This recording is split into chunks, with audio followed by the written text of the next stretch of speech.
இதுதான் அடர்ந்த அமேசான் காடுன்னு சொல்லுவாங்க இல்லையா, ஸோ அந்த காடு தாங்க. பார்த்தா எப்படி தெரியுது, மழை வேறு வர மாதிரி இருக்குது.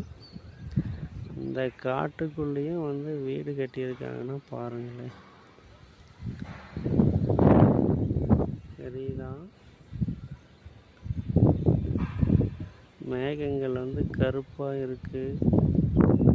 கொஞ்ச நேரத்தில் மழை வரும்னு நினைக்கிறேன்.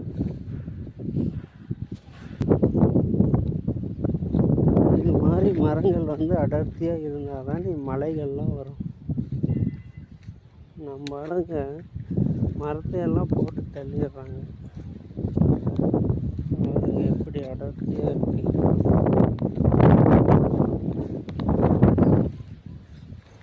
இதுதான் அமேசான் காடு.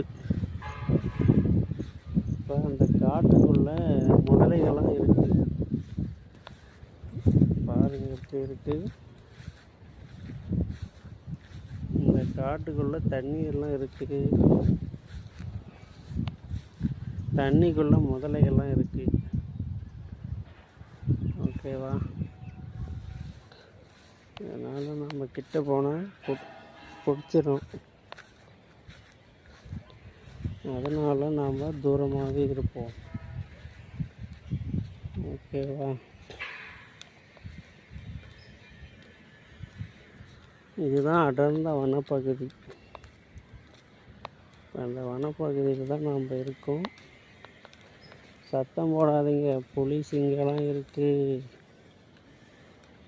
கடிச்சிடும். அதை நம்ம எப்படி ஹேண்டில் பண்ணணும், பொறுமையாக ஹேண்டில் பண்ணணும். ஒரு புலியே வருதுன்னா என்ன பண்ணணும், பயந்து ஓடக்கூடாது, எதிர்த்து நின்று அடிக்கணும். அந்த அளவுக்கு வீரமும் விவேகமும் இருக்கணும். விவேகத்தோடு இருந்தால் தான் புலி சிங்கத்தெல்லாம் பாதுகாப்பாக நாம் மீண்டு வர முடியும். ரீசனாக ஒரு வீடியோ பார்த்துருப்பீங்க, தூங்கிட்டே இருக்கிறாரு ரோட்டு வாரத்தில், ஒரு சிங்கம் மோந்து பார்த்துட்டு போகுது. அதுவே நீ கொஞ்சம் பதறி அடித்து கையை காலை ஆட்டி ஏன்னா ஓடலான்னு பிளான் பண்ணிட்டா பிடிச்சி கடிச்சிட்டுக்கும்.